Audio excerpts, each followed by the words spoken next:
Welcome to Shri Rajiv Gandhi IAS academy. Friends, இந்த வீடியோவில் மே 1 மற்றும் 2ஆம் தேதிகளுக்கான கரண்ட் அஃபேர்ஸ் எல்லாமே பார்க்க போகிறோம். சரி, வாங்க பார்க்கலாம். ஃப்ரெண்ட்ஸ், இந்த வீடியோடைய நோட்ஸ் எல்லாமே கீழே பிடிஎஃபாக டிஸ்கிரிப்ஷன் கொடுத்துருக்கோம். அது எல்லாமே கிளிக் பண்ணி டவுன்லோட் பண்ணிச்சிங்க. அப்புறம் நம்ம டெலிகிராம் குரூப் லிங்க்மே கீழே டிஸ்கிரிப்ஷன் கொடுத்துருக்கோம். அதுலேயுமே கிளிக் பண்ணி ஜாயின் பண்ணிங்க. நம்மளுடைய டெலிகிராம் குரூப்பில் கரண்ட் அஃபேர்ஸ் குவிசஸ் நடத்திட்டு வரோம். நீங்களுமே ஜாயின் பண்ணி அட்டன் பண்ணிக்கலாம். ஓகே, சரி வாங்க பார்க்கலாம். ஃபஸ்ட்டு, 2025 கடல் மீன் உற்பத்தியில் முதலிடம் பிடித்த மாநிலம் எது? இதற்கான ஆன்சர் தமிழ்நாடு. இப்போ பார்த்திங்க அப்படின்னா, நம்ம இந்தியாவில் கடல் மீன் பிடிப்பாங்கல்ல, அதில் ரொம்ப அதிகமாக போன ஆண்டு எங்கே பிடித்திருக்காங்க அப்படின்னா தமிழ்நாட்டில் தான் பிடித்திருக்காங்க. 6.85 லட்சம் டன் மீன்கள் பிடித்திருக்காங்க. 2ஆம் இடம் பெற்றது குஜராத். தமிழ்நாட்டிலேயே ரொம்ப எங்கே அதிகமாக பிடித்திருக்காங்க அப்படின்னா கன்னியாகுமரி மாவட்டத்தில் தான் பிடித்திருக்காங்க. ரொம்ப அதிகமாக பிடிக்கப்பட்ட மீன்கள் என்னென்ன அப்படின்னா, முதல் இடத்துல இருக்கிறது மத்தி மீன், 2வது இடத்துல இருக்கிறது கனவா மீன், அடுத்தது ஐல மீன், அடுத்ததாக நெத்திலி மீன், அப்புறம் பொடி மீன். இதெல்லாம் அதிகமாக பிடிக்கிறாங்க. இந்த ரிப்போர்ட் சிஎம்எஃப்ஆர்ஐ அப்படிங்கிற அமைப்பு வெளியிட்ட ரிப்போர்ட். சிஎம்எஃப்ஆர்ஐ அப்படின்னா central marine fisheries research institute அப்படிங்கிறது தான். அடுத்தது, இந்தியாவில் எந்த மாதம் அதிகமாக ஜிஎஸ்டி வசூலானது? இதற்கான ஆன்சர் ஏப்ரல் 2026. இதுவரைக்கும் வசூலானதிலேயே ரொம்ப அதிகமாக வசூலானது எப்போ அப்படின்னா போன மாதம் ஏப்ரல் 2026 தான் வசூலாயிருக்கு. இது பார்த்திங்கன்னா 2.43 லட்சம் கோடி ரூபாய் வசூலாயிருக்கு. இதற்கு முன்னாடி போன ஆண்டு ஏப்ரல் மாதம் வசூலானது தான் இதுவரைக்கும் மிக அதிகமாக இருந்துச்சு. அதில் பார்த்திங்கன்னா 2.36 லட்சம் கோடி ரூபாய் அளவுக்கு வசூலானது. இப்போ ஜிஎஸ்டி தொடர்பான சட்ட திருத்தம் எது அப்படின்னா 101வது சட்ட திருத்தம் 2016. ஜிஎஸ்டி எப்போது நடைமுறைக்கு வந்தது அப்படிங்கிறது என்னென்னா 2017 ஜூலை 1ஆம் தேதி இது நடைமுறைக்கு வந்துச்சு. இப்போ இருக்கிற ஜிஎஸ்டியுடைய விகிதங்கள் என்னென்ன அப்படின்னா 0%, 5%, 18% மற்றும் 40%. இதற்கு முன்னாடி 12% மற்றும் 28% இருந்துச்சு. ஆனால் அந்த 12ஐயும் 28ஐயும் நீக்கிட்டாங்க. அதற்கு பதிலாக 40 கொண்டு வந்திருக்காங்க. 40 ரொம்ப லக்ஸரியான பொருட்கள் இருக்குல்ல, அதில் விதிப்பாங்க. அதே மாதிரி இந்த போதைப் பொருட்கள் இருக்குல்ல, அதுலேயும் இது விதிப்பாங்க. ஃப்ரெண்ட்ஸ், நம்ம ராஜீவ்காந்தி ஐஏஎஸ் அகாடமியில் இந்த ஆண்டு நடைபெற போகிற டிஎன்பிஎஸ்சி குரூப் 1 ப்ரிலிம்ஸ் எக்ஸாமுடைய டெஸ்ட் சீரிஸ் ஸ்டார்ட் பண்ணியிருக்கோம். இது இன்றைக்கி மே 2ஆம் தேதி ஸ்டார்ட் பண்ணியிருக்கோம். ஸ்க்ரீனில் தெரிகிற நம்பருக்கு நீங்கள் கால் பண்ணி இப்போ கூட ஜாயின் பண்ணிக்கலாம்.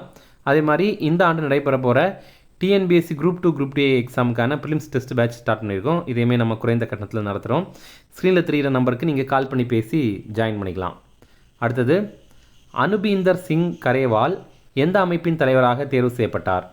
இதற்கான ஆன்சர் என்சிஎல்டி. இப்போ பார்த்திங்க அப்படின்னா ஜஸ்டிஸ் அனுபீந்தர் சிங் கரேவால் இவர் என்சிஎல்டி அமைப்புடைய பிரசிடெண்ட்டாக இவரை அப்பாயின்ட் பண்ணியிருக்காங்க.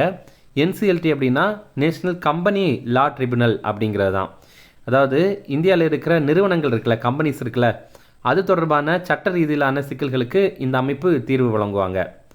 இது எந்த சட்டத்தின் மூலமாக கொண்டு வந்திருந்தாங்க அப்படின்னா கம்பெனிஸ் ஆக்ட் 2013, நிறுவனங்கள் சட்டம் 2013 இருக்குல்ல, அதன் கீழே உருவாக்கியிருந்தாங்க.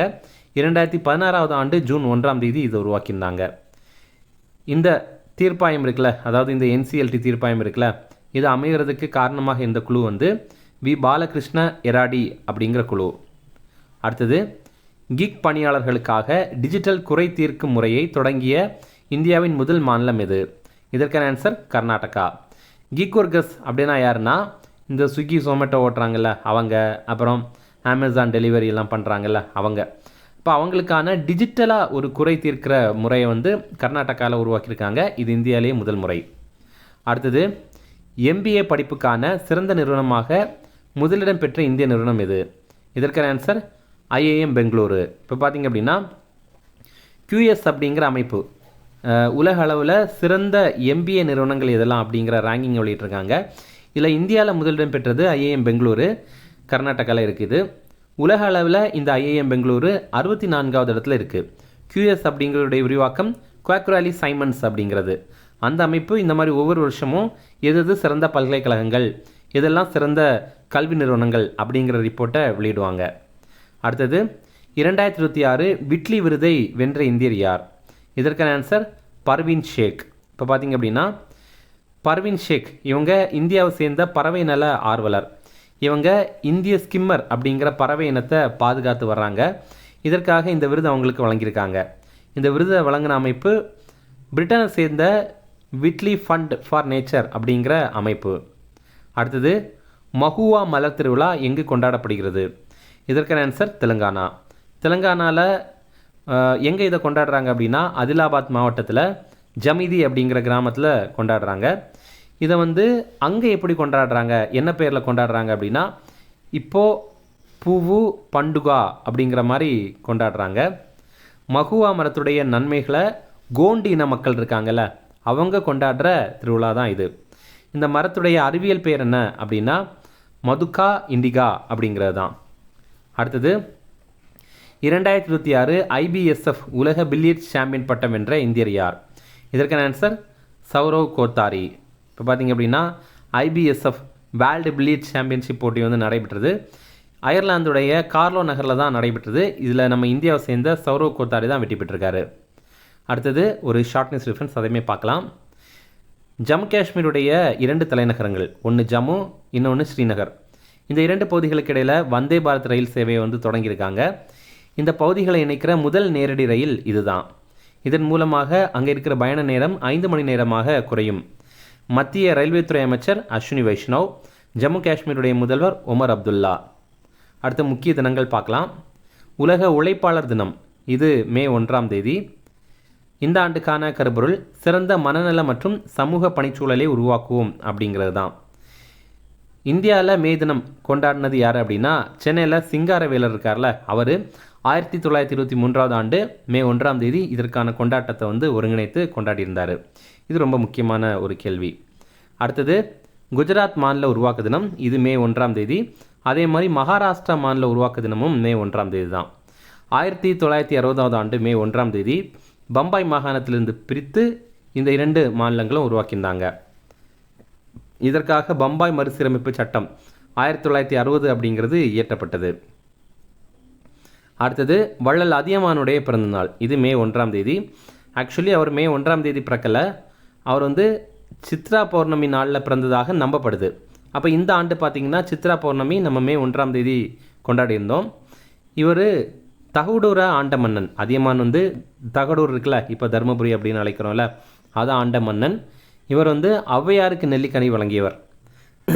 தமிழக அரசு தருமபுரியில் அவருக்காக அதியமான் கோட்டம் அப்படிங்கிற பேரில் நினைவிடம் அமைத்திருக்காங்க. இந்த படத்தில் நீங்கள் பார்க்குறது தான்.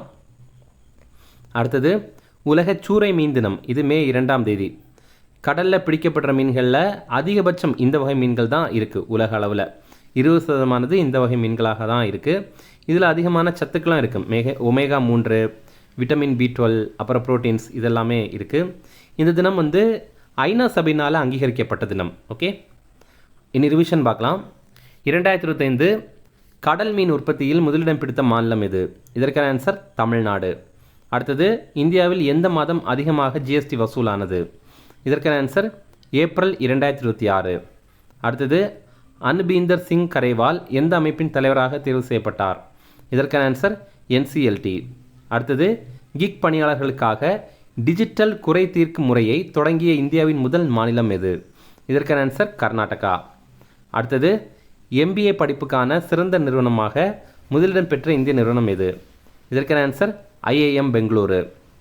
அடுத்தது 2026 விட்லி விருதை வென்ற இந்தியர் யார்? இதற்கான ஆன்சர் பர்வீன் ஷேக். அடுத்தது மஹுவா மலர் திருவிழா எங்கு கொண்டாடப்படுகிறது? இதற்கான ஆன்சர் தெலுங்கானா.